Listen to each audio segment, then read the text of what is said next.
ఇప్పుడు క్రైస్తవుల వలన హిందువులు ఇబ్బంది పడుతున్నారు.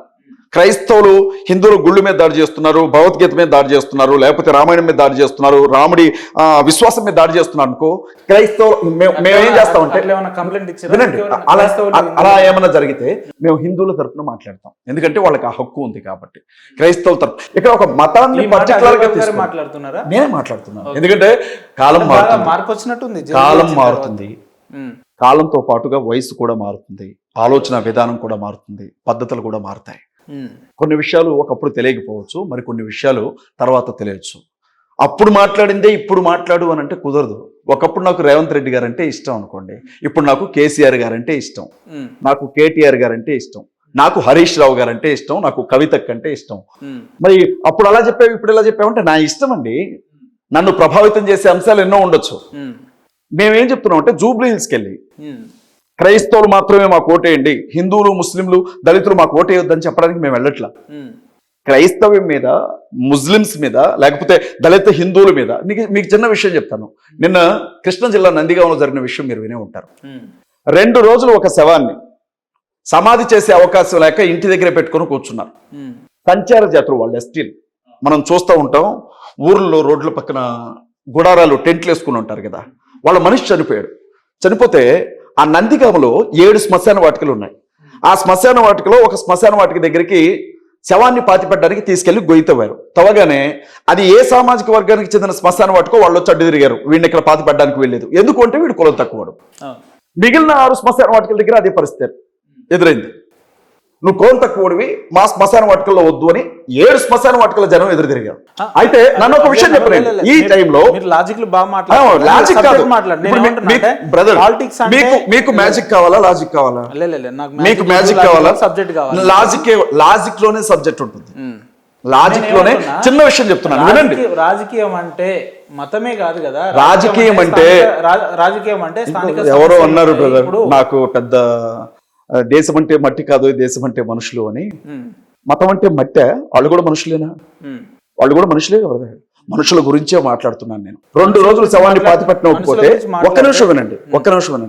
అక్కడ క్రైస్తవులు వాళ్ళ సమాధుల దగ్గరికి రానివ్వలేదు, ముస్లింలు వాళ్ళ సమాధుల దగ్గరికి రానివ్వలే, హిందువులు వాళ్ళ సమాధుల దగ్గరికి రానికపోతే, జిల్లా ఎస్పీ దగ్గర నుంచి కలెక్టర్ స్థాయి అధికారులు వచ్చి బతిలాండో ఒప్పుకోకపోతే, ఒక రైతు, అతను ఎవరో నాకు తెలియదు, నా పొలంలో, నా పంట పొలంలో పాతి పెట్టుకొని వచ్చాడు. నేనేమడిగానో తెలిసే ఇవాళ, సరే మతాన్ని బట్టి వచ్చిన వివక్ష అయితే మతం గురించి మాట్లాడేవాళ్ళమే, కానీ వాళ్ళు సంచార జాతులు, రెక్కాడితే కానీ డొక్కాని వాళ్ళు, క్రైస్తవులకు బుద్ధి లేదా అని చెప్పి అడిగాను. అంటే ఇప్పుడు మరి క్రైస్తవులను ఎందుకు అడిగామని అడిగారే మీరు నన్ను? మనిషి ఫండమెంటల్ రైట్స్ దెబ్బతినే ప్రతి చోట మనం మాట్లాడచ్చు బ్రదర్. అదే మాట్లాడుతున్నాం జూబ్లీస్ లో. ఏ మతం వల్ల, ఏ మతమైనా మాట్లాడతాం, ఖచ్చితంగా మాట్లాడతాం కదా. ఇప్పుడు అదే మీరు ఇంప్లిమెంట్ చేయబోతున్నారు? అదే చేస్తాం. అంతేనా? అంతే. ఓకే. అంటే మీరు చేసే ఈ చిన్న ప్రయత్నంలో క్రైస్తవ సమాజం మీతోని ఎంతవరకు వస్తుంది అనుకుంటున్నారు మీరు? ఖచ్చితంగా మమ్మల్ని ఫాలో అవుతారు, మమ్మల్ని అర్థం చేసుకుంటారు. క్రైస్తవులే కాదు, సామాన్య ప్రజలు అందరూ కూడా, ఏ క్రిస్టియన్, ముస్లిం, హిందూ అని కాకుండా అందరూ కూడా, ప్రజలందరూ కూడా ఒక ఫ్రెష్ ఎనర్జీ కోసం, ఒక ఫ్రెష్ పర్సన్ కోసం ఎదురు చూస్తున్నారు. రాజకీయ నాయకుల చేతుల్లో మోసపోయి విసిగిపోయి, ఇక మేము మోసపోవటం ఇష్టం లేదు, మాకు కొత్త వాళ్ళు కావాలి, సామాన్యుడు నాయకుడు అవ్వాలి, సామాన్యుడిని అసెంబ్లీకి పంపించుకోవాలని ప్రజలందరూ కూడా ఒక మార్పు కోసం, ఒక నూతన చైతన్యం కోసం ఎదురు చూస్తున్నారు. సో అలాంటి వాళ్ళందరూ మేము అవకాశం కోసం అడుగుతాం. నేను పొద్దున్న లేస్తే బైబిల్ని బోధించే వాళ్ళు పాస్టర్లుగా, లేదంటే రకరకాల వ్యక్తులు, అజయ్ బాబు గారు లేదంటే అభినయ దర్శన్ చేసేది మంచి ప్రయత్నమే, వాళ్ళకి సపోర్ట్ ఇద్దామని చెప్పే వ్యక్తులు ఎవరైనా ఉన్నారా? అట్లా ఒక ఉదాహరణకు ఒక 5-10 మంది పేర్లు చెప్తారా మీరు? పెద్ద వ్యక్తుల పేర్లు ఖచ్చితంగా ఉన్నారు. మేము ఫీల్డ్లోకి వెళ్ళాలి. ఇప్పుడు మేము పబ్లిక్లోకి వెళ్తే వాళ్ళ నుంచి వచ్చే రెస్పాన్స్ ఖచ్చితంగా తెలియపరుస్తాం. ప్రజలైతే రాజకీయ నాయకుల చేతులు మోసపోయి అలసిపోయారు. కొత్త వాళ్ళకి, సామాన్యులకి, ప్రజల్లో నుంచి వచ్చిన వాడికి అవకాశం ఇవ్వడానికి సిద్ధంగా ఉన్నారు. సామాన్యులు అంటే ఇయాల్టి వరకు ఆ నియోజకవర్గంలో మీరు ఎన్నడూ అడుగు పెట్టలేదు, అక్కడ ఎన్ని డివిజన్స్ ఉంటాయో తెలియదు, ఎన్ని ఓటర్లు ఉంటుందో తెలియదు, లేదంటే అక్కడ స్థానిక సమస్యలు ఏమున్నాయో తెలియదు. అలాంటి వ్యక్తులకు, మీలాంటి వ్యక్తులకు అవకాశం ఇస్తారని మీరు ఎట్లా అనుకుంటారు? డిప్యూటీ సీఎం పవన్ కళ్యాణ్ గారు 2 చోట్ల నుంచి పోటీ చేశారు కదా, 2 చోట్ల నుంచి చేశారుగా. ఆయన పుట్నూరులో చేశారా ఏంటి? ఆయన పుట్టిన నియోజకవర్గంలో చేశారు. మొన్న ఎలక్షన్ జరిగినప్పుడు కూడా ఎన్నికల్లో పోటీ చేశారు కదా. పిఠాపురం ఆయన సొంతూరా, ఆయన అత్తూరా? అసలు నిన్నగాక మొన్న డిప్యూటీ సీఎంగా గెలిచిన తర్వాత ఒక ఎస్సీ కాలనీని మాల కాలనీ మొత్తాన్ని కూడా వేలేస్తే ఒక శాసనసభ్యుడిగా కూడా కనీసం మాట్లాడాలి అక్కడికి వచ్చి ఆయన ఎట్లా పోటీ చేశాడు? ఆయన ఎట్లా పోటీ నాకు తెలియక అడుగుతాను. నారా లోకేష్ గారు ఆరిజిన్ ఎక్కడ? ఆయన పుట్టి పెరిగింది అక్కడ హైదరాబాద్ లోనే కదా. మంగళగిరిలో ఏం తెలుసు ఆయనకి? మంగళగిరి నుంచి ఎట్లా పోటీ చేశాడు ఆయన? ప్రధానమంత్రిగా పోటీ చేసేవాళ్ళు ఒక మహాతల్లి వచ్చి మన మెదక్లో పోటీ చేసింది కదా, గెలిపించుకోలేదా? అప్పుడు నరేంద్ర మోడీకి వారణాసికి ఏంటి సంబంధం? ఎక్కడ పుట్టాడు? వాళ్ళు మీరు ఒకటే ఎవరు అంటే వాళ్ళకేమన్నా 100 తల్లున్నాయా? మాకేమన్నా? వాళ్ళ ప్రొఫెషన్ అంతా పొద్దున్న లేస్తే రాజకీయాల్లో ఉంటారు, రాజకీయ ఎక్కడ లేదు రాజకీయం. మీ ఛానల్లో రాజకీయం లేదా? మీ ఛానల్లో రాజకీయం లేదా? లేదు. ఛానల్స్ లో రాజకీయం లేదా? స్కూళ్లలో రాజకీయం లేదా? వ్యాపార సంస్థల్లో రాజకీయం లేదా? చర్చిల్లో రాజకీయం లేదా? గుడుల్లో రాజకీయం లేదా? ఉద్యోగాల్లో రాజకీయం లేదా? రాజకీయం లేదు ఇక్కడ. చర్చిల్లో ఇది కూడా రాజకీయమే, గుడుల్లో లేవు. ఇది కూడా రాజకీయమే. మీరు దళిత వాడల్లో 1000 గుళ్ళు కడతామని చెప్పింది రాజకీయం కాదా? అది ఆంధ్రాలో గుడుల్లో రాజకీయం లేదంటారంటే. దళిత వాడల్లో 1000 గుళ్ళు కట్టమని బిఆర్ నాయుడు గారు చెప్పారు. ఆంధ్రాలో ఒక్కొక్క నియోజకవర్గానికి 6 గుళ్ళు కడతామన్నారు. నేనేమంటున్నానంటే 6 కాదు 60 కట్టు. నేను ఎవడాపాడు ఇన్ని రోజులు? క్రైస్తవ్యంలోనికి కన్వర్ట్ అవుతున్నారని ఇప్పుడు దళితులు గుర్తొచ్చారు. మంచిది. నేనేమంటున్నానంటే దళితులు గుర్తొచ్చి గుళ్ళు కట్టామంటే దాని అర్థం ఏంటి? మీ గుళ్ళలో వాళ్ళు రావద్దా? అందుకే వాళ్ళ కోసం గుళ్ళు కడుతున్నావు. రాజకీయం కదా. రెండోది ఏం అడుగుతున్నానంటే మొత్తం ఒక్కో నియోజకవర్గంలో 6 గుళ్ళు కట్టేటప్పుడు ఒక్క సూపర్ స్పెషాలిటీ హాస్పిటల్ అనేది దళితుల కోసం కట్టాం. మేము వినండి. ఉప ఎన్నికల్లో ఎమ్మెల్యే అభ్యర్థిగా నిలబడతాను వారు చెప్తున్నారు, నిలబెట్టిస్తాను మీరు చెప్తున్నారు. కాబట్టి అసలు రాజకీయం అది తెలంగాణ, రాహుల్ గాంధీ అట్లా, ఇందిరాగాంధీ అట్లా. జూబ్లీ హిల్స్ పాకిస్తాన్ లో లేదు. జూబ్లీ హిల్స్ తాలిబాన్లు పరిపాలించే ఆఫ్ఘనిస్తాన్ లో లేదు. జూబ్లీ హిల్స్ లో ఎన్ని ఓట్లు ఉన్నాయనేది ఎలక్షన్ కమిషన్ కి సంబంధించినటువంటి వ్యక్తుల దగ్గర తీసుకోవచ్చు. మొన్న తీన్మార్ పార్టీ మల్లన్న గారు చెప్పారు, మీకు తెలియదా? 3,85,000 ఓట్లు ఉన్నాయని చెప్పాడు. వెలమలకు సంబంధించి 780 ఓట్లు మాత్రమే ఉన్నాయని చెప్పాడు. రెడ్లకు సంబంధించి మొత్తం కలిపితే 5,000-6,000 ఓట్లు ఉంటాయని చెప్పాడు. కమ్మలకు సంబంధించి ఒక 10,000 ఓట్లు ఉన్నాయి అన్నాడు. మొత్తం కలిపితే 25,000 అగ్రవర్ణాల ఓట్లు ఉంటాయి అన్నాడు. బీసీలకు సంబంధించి 1,25,000 ఓట్లు ఉన్నాయి అన్నాడు. మిగిలినవి ఎస్సీలవి అని చెప్పాడు. ఇంకేం తెలియదా? ఏం సమస్యలు ఉన్నాయి? రేపు వర్షం పడితే హైదరాబాద్ పెద్ద చెరువు, ఆ చెరువులో మునిగిపోయే మొదటి ప్రాంతం జూబ్లీ హిల్సే. ఓకే, దాన్ని ఏ రకంగా పరిష్కరిస్తారు అంటున్నా. ఈ మాట మీరు రేవంత్ రెడ్డి గారిని అడగాలి. ఫస్ట్ మీరు 2 సంవత్సరాలుగా ముఖ్యమంత్రిగా ఉన్నావు, నువ్వేం చేసినావు అని అడగాలి. 10 ఏళ్ళుగా ముఖ్యమంత్రిగా ఉన్నారు కేసీఆర్ గారు, మీరు ఏం చేశారని అడగాలి. మీరు ఎమ్మెల్యేగా నిలబడతారు కదా, ప్రచారం. అభినయ్ దర్శన్ గారు ప్రచారంలోకి వచ్చినప్పుడు ఖచ్చితంగా బోడిగుండికి మోకాలకి ముడేమేయం జూబ్లీ హిల్స్ లో ఉన్న సమస్యలు ఏంటో మాట్లాడతాం, జూబ్లీ హిల్స్ లో ఉన్న ప్రజలు ఏంటో మాట్లాడతాం. అయితే రాజకీయం కాదు అని అనొద్దు. మీరు కేఏ పాల్ గారు ఉన్నారు, 23వ తారీఖు రోజున జూబ్లీ హిల్స్ నియోజకవర్గానికి సంబంధించిన దాదాపు 350 మంది నిరుద్యోగ యువతతో మీటింగ్ పెట్టి వాళ్ళకి ఉద్యోగాలు ఇస్తానని చెప్పాడు. చెప్పినటువంటి నెక్స్ట్ డేనే ఆయన మీద లైంగిక వేధింపుల కేసు నమోదైంది. ఏంది ఇది? రాజకీయం కాదా? ఇది రాజకీయం కాదా? కేసు పెట్టినావిడ మీడియా ముందుకు ఎందుకు రాదు? కేసు పెట్టినావిడ ఓపెన్ గా వచ్చి ఎందుకు చెప్పదు? ఇప్పుడు కేఏ పాల్ గారికి సమర్థిస్తున్నారు ఎవరు? లైంగిక వేధింపులు. నా అనుమానం లైంగిక వేధింపులు చేసింది మీరైనా నేనైనా బొక్కలో పెడతారు తీసుకెళ్లి, అందులో ఎలాంటి ముచ్చట ఉండదు. విషయం ఏంటంటే ఇప్పుడు అభినయ్ దర్శన్ గారి దగ్గర 5 ఫోన్లు ఉన్నాయి, 5 నంబర్లు, మినిస్ట్రీ నంబర్లు. ఆ ఫోన్లు ఒకటి సుధా దగ్గర ఉంటుంది, ఇంకోటి సంపత్ దగ్గర ఉంటుంది, ఇంకోటి మేడం గారి దగ్గర ఉంటుంది, ఈయన దగ్గర ఉండదు ఫోన్. అట్లా కేఏ పాల్ గారికి ఫోన్ చేయాలంటే ఆయన పర్సనల్ నంబర్ ఆయన ఎత్తడు. మీకు తెలుసు, ఏం మమతా గారో లేకపోతే ఇంకెవరో ఇట్లా దాటుకొని వెళ్తుంటారు. ఎమ్మెల్యే కాకముందే 5 మంది సెక్రటరీలను వినండి, 5 కాదు బ్రదర్, 10 ఉంటే 10 మందిని పెట్టుకుంటాడు. మీకు వచ్చే నష్టం ఏంటి? సిగ్నేచర్ స్టూడియో ఏమన్నా మాకు నెల విరాళం ఏమన్నా అడిగారా? లేదు, ఎమ్మెల్యే కాకముందే 5 మంది, 5 కాదు 10 మందిని పెట్టుకోమంట. నేను అదే అంటున్నా, మా ఓపిక అది. బాగా డెవలప్ అయ్యారు అంటున్నా. డెవలప్మెంట్ అనేది భావజాలంలో ఉండాలి, ఆర్థికంగా కాదు. 10 లక్షల కోట్ల రూపాయలు ఉన్నాయని చెప్పి కొట్టుకుంటున్న వాళ్ళకంటే మేమేం డెవలప్ కాలేదుగా. కేటీఆర్ మీద బచ్చాన్ని నిలబెట్టి గెలిపిస్తానని చెప్పి ఒక మంత్రి మాట్లాడతాడు, ఆయనకంటే ఏం డెవలప్ కాలేదుగా. ఒకప్పుడు కార్ డ్రైవర్లుగా పనిచేసిన వాళ్ళు ఇప్పుడు మంత్రులుగా ఉన్నారు, వాళ్ళకంటే ఏం డెవలప్ కాలేదుగా. అంటే బాగా సంపాదించారా? 80 కేసులు 100 కేసులు ఉన్న వాళ్ళు వాళ్ళ ముఖ్యమంత్రులుగా ఉన్నారు, వాళ్ళకంటే ఏం డెవలప్ కాలేదుగా. మీరు చెప్పండి సార్, ఆయన అంటే అట్లే మాట్లాడతారు కానీ మీరు చెప్పండి. అంటే ఎట్లా ఇప్పుడు సువార్త ప్రకటించడానికి వెళ్తేనే కొంచెం ఇబ్బంది ఉండే పరిస్థితులని గతంలో మనం మీ సందర్భాల్లో మాట్లాడారు. అలాంటిది ఇప్పుడు ఒక నియోజకవర్గాన్ని ఎమ్మెల్యేగా నిలబడుతున్నారు అంటే బాగానే వెనకేసినట్టు 4 రాళ్ళు. ఏ రాళ్ళు వెనకే. మీకు కాంశీరామ్ గారి గురించి తెలుసు కదా? కాంశీరామ్ మీకు గారు దండం పెడతా స్వామి. చెప్పండి, నేను ఎమ్మెల్యే. ఒక్క రూపాయి లేదే, సైకిల్ వేసుకుని రాష్ట్రం అంతా తిరిగిండే, ఒక పని చేయండి. సైకిల్ వేసుకుని రాష్ట్రం అంతా తిరిగి ఒక పని పార్టీ చేయండి. పెట్టి అధికారంలోకి వచ్చిండు. రేపు పొద్దున ఆయన ఎమ్మెల్యే గెలిస్తే అసెంబ్లీకి పోవాల్సింది ఆయననే, మీరు కాదు. సో లెట్ హిమ్ స్పీక్, మీరు మాట్లాడన్నా. బాగా సంపాదించినట్టున్నారు. నేను ఏ సంపాదన లేదండి. ఎలక్షన్లో నిలబడడానికి, కంటెస్ట్ చేయడానికి డబ్బుతో పని లేదు. నేను రాజకీయ నాయకుల్లాగా ఓటుకి 5,000, ఓటుకు 2,000, 10,000 ఇచ్చి మనుషుల ఆ ప్రశ్నించే హక్కుని తాకట్టు పెట్టుకునే ఉద్దేశం నాది కాదు. నేను నాకు సపోర్ట్ చేసేవాళ్ళు, అభినయ దర్శన్ అసెంబ్లీకి పంపించాలి అని సపోర్ట్ చేయాలనుకున్న వాళ్ళు 100 రూపాయలు నాకు సపోర్ట్ చేయండి అంటున్నా. నమ్మకం ఉందా? 100 రూపాయలు ఇచ్చి ప్రశ్నించే హక్కును తీసుకోండి, నన్ను అసెంబ్లీకి పంపించండి అని నేను అడుగుతున్నాను. ఓటు వాళ్ళే, అప్పుడు ప్రశ్నించే హక్కు ఉంటుంది. అరే నేను నీకు 100 రూపాయలు ఇచ్చే అసెంబ్లీ పంపించాను రా అని నన్ను అడగ. అజయ్ బాబు గారు చెప్పినట్టు కాంశీరామ్ కానీ, మాయావతి, బెహన్జీ వీళ్ళని బాగా ఇన్స్పైర్ తీసుకున్నట్టున్నారు. ఓడ్దో నోడ్దో అనే కాన్సెప్టా? ఇప్పుడు ఇన్స్పిరేషన్ తీసుకోవడం తప్పు కాదు. నాకైతే కాంశీరామ్ గారు చెప్పారన్నట్టుగా నాకు తెలీదు.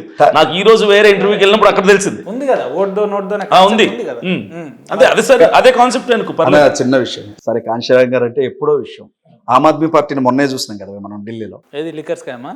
లిక్కర్ స్కామ్ ని చూసినాం. లిక్కర్ స్కామ్ కంటే ముందు ఒక్క ఓటుకి రూపాయి ఇవ్వకుండా బీజేపీ మీద, కాంగ్రెస్ మీద గెలిచిన కేజ్రీవాల్ను కూడా చూసినాం. గెలిచిన తర్వాత బుద్ధిపాడైతే మనం ఏం చేస్తాం? రేపు పొద్దున మీరు కూడా అలాంటి ఆలోచనలు మీకు రావని నమ్మకం ఏందంటున్నా. ఎవరికి? మీలాంటి వ్యక్తులు. జనాలు అంత పిచ్చోళ్ళేం. అరే మీరే అనబడితే ఇప్పుడు నెక్స్ట్ ఇప్పుడు ఏమైంది ఆమ్ ఆద్మీ? ఇప్పుడు ఏమైంది ఆమ్ ఆద్మీ? ఏమైంది? మూతపడి అంతే. మరి ప్రజలు ఏమన్నా పిచ్చోళ్ళ, చైతన్యవంతులు కాదా? మరి అదే ఢిల్లీలో ఇప్పుడు ఎంపీ గారి మెడలో చైన్ స్నాచింగ్ జరిగింది. భారతీయ జనతా పార్టీ ముఖ్యమంత్రి ఏం సమాధానం చెప్తుంది? ఎంపీ గారి మెడలో. ఏదేమైనా ఎమ్మెల్యే నిలబడాలని అది ప్రాథమిక హక్కు. మీ దగ్గర ఒక 10,000 డబ్బులుంటే, మీకు మద్దతు ఇచ్చే ఒక 10 మంది ఆధార్ కార్డులు ఉన్నోళ్ళు ఈ ఏరియాలో ఉంటే, మీకు ఓటు హక్కు తెలంగాణలో ఉంటే మీరు కూడా పోటీ చేయండి. భయమా? కొడతారేమోనన్న భయమా? తిడతారేమోనన్న భయమా? ఇందాక నన్ను ఒక ప్రశ్న అడిగారు. మీరు పోటీ చేసుకుంటే అకౌంట్ నెంబర్లు ఇస్తున్నారు, మీరు ఫోన్పే నెంబరు, గూగుల్ పే నెంబర్లు ఇస్తున్నారు, అందరూ కూడా ఈ పేరుతో డబ్బులు కోట్లు సంపాదించడానికి అజయ్ బాబు, అభినయ దర్శన్ పెద్ద స్కెచ్ చేశారు అంటే నేనేమన్నానంటే, వంగలేని వాళ్ళు మంగళారం అని చెప్తారు. నేనేమన్నానంటే, నువ్వు పోటీ, నాకు లక్షలు వచ్చేటప్పుడు నువ్వెందుకు చూసుకుంటుండాలి? నువ్వు కూడా రా. నిన్ను వద్దన్నారా ఏమన్నా? నువ్వు వచ్చి నామినేషన్ అయ్యి అప్పుడు నీకు కూడా 2 కోట్లు వస్తాయి కదా, జూబ్లీస్లో వెళ్ళగట్టుకోవచ్చు.